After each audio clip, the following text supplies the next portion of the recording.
Sir आप ही से शुरुआत। नेपाल में राजा वापस आओ के नारे लग रहे हैं। राजा ज्ञानेंद्र क्या है? राजा ज्ञानेंद्र पर्सनालिटी अगर आप थोड़ी सी हमारे लिए डिस्क्राइब कर सकें। देखिए, राजा ज्ञानेंद्र जो हैं उन्होंने एक दफ़े पूरा एक निरंकुश सत्ता अपनाई थी नेपाल में, जबकि वहाँ पे माओइस्ट इंसर्जेंसी चल रही थी। तो एक तरफ से तो वो माओइस्ट इंसर्जेंसी से जूझ रहे थे, दूसरी तरफ उनको जो मल्टी पार्टी डेमोक्रेसी जो थी नेपाल में वो नागवारा थी। तो ये दो फ्रंट्स पे लड़ाई कर रहे थे।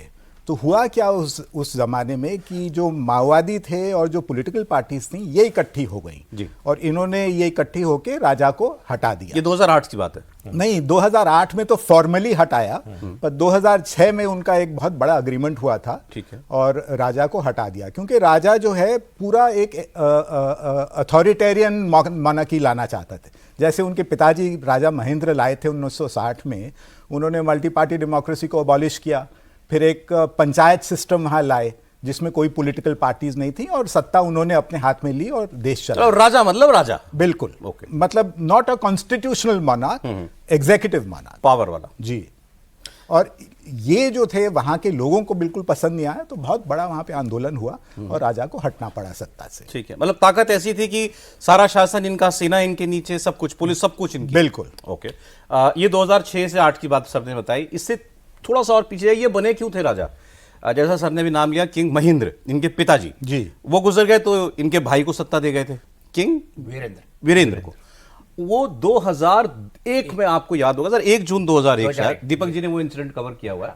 नेपाल में जो रिहाइश का जो महल था राज परिवार का, वहां पर कत्लेआम मच गया। 9 लोगों की रातों रात हत्या कर दी गई। उसमें कौन कौन थे? जो वहां के उस वक्त के राजा थे, किंग वीरेंद्र यानी किंग ज्ञानेंद्र के भाई, उनकी पत्नी, उनके सारे बच्चे।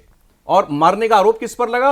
उन्हीं के बेटे पर, जो प्रिंस था, जो उनके पिता के बाद जिसको सत्ता मिलती, और उसने खुद को भी गोली मार ली। और यह भी दिलचस्प बात है कि गोली मारी तो वो उस व्यक्ति की सीधे मौत नहीं हुई, प्रिंस की। वो कोमा में चला गया, वो 3 दिन तक कोमा में रहा, लेकिन राजा तो मर चुका था। तो वहां के परंपरा के मुताबिक कोमा में पड़े प्रिंस को ही राजा डिक्लेयर कर दिया गया 3 दिन के लिए। 3 दिन के बाद उनकी मृत्यु हो गई, तो फिर इनको राजशाही सौंपी गई, इनको वहां का किंग बनाया गया। लेकिन इनके पास ताकत नहीं थी राजा ज्ञानेंद्र के पास उस वक्त। जैसा सर ने बताया, बाद में इन्होंने सारी सत्ता हथियाई, जिसके विरोध में वहां पर काफी प्रदर्शन हुए और सारी बाकी पॉलिटिकल फोर्सेस जो हैं वो एक हो गई। अब सर, इनको वापस लाने की मांग दोबारा हो रही है। कुछ लोग कह रहे हैं कि नेपाल का माहौल बदल रहा है। एक बार फिर दुनिया का इकलौता हिंदू देश हुआ करता था, दोबारा उसको डेमोक्रेटिक कंट्री से वही हिंदू देश बनाने की कोशिश है। देखिए, नेपाल भारत के संबंध की आप बात करेंगे तो थोड़ा काफ़ी पीछे जाना पड़ेगा। आज़ादी के बाद से कम नेहरू के समय, नेहरू को बिल्कुल पसंद नहीं था हिंदू राष्ट्र नेपाल। नेपाल में जो इसलिए मतलब यहां तो पसंद था ही नहीं, वहां भी पसंद नहीं था। बिल्कुल पसंद नहीं था। वहां जो डिप्लोमेट थे वो कृष्ण मेनन के बनाए हुए लोग थे, जो लेफ्टिस्ट थे। माइंडसेट ही जो है वो आप कह सकते हैं प्रो डेमोक्रेसी था, एंटी मोनार्की था। ठीक है। ये और वहां से लगातार कोशिश होती रही कि भारत के करीब आए राज परिवार की ओर से। यहां से लगातार रिबफ किया जाता रहा। तो वो धीरे धीरे जो अभी रंजी साहब ने बात कही, वो चीन की ओर जो है, चीन के करीब जाने लगे। उनको कहीं से सपोर्ट चाहिए था, भारत दे या चीन दे, 2 ही देश सपोर्ट दे सकते थे। तो वो चीन के ज़्यादा करीब हो गए या माने जाने लगे कि हो गए। दूसरी बात, ये माओवादी आंदोलन चला, इसमें भारत की जो खुफिया एजेंसी है रॉ, उसका बहुत बड़ा योगदान था। भारत ने इस आंदोलन को चलवाया और सारे माओवादी यहीं दिल्ली में और भारत में रहते थे। माओवादी आंदोलन चलवाया? बिल्कुल चलवाया। नेपाल में चलवाया। सीताराम येचुरी सबसे बड़े सलाहकार थे।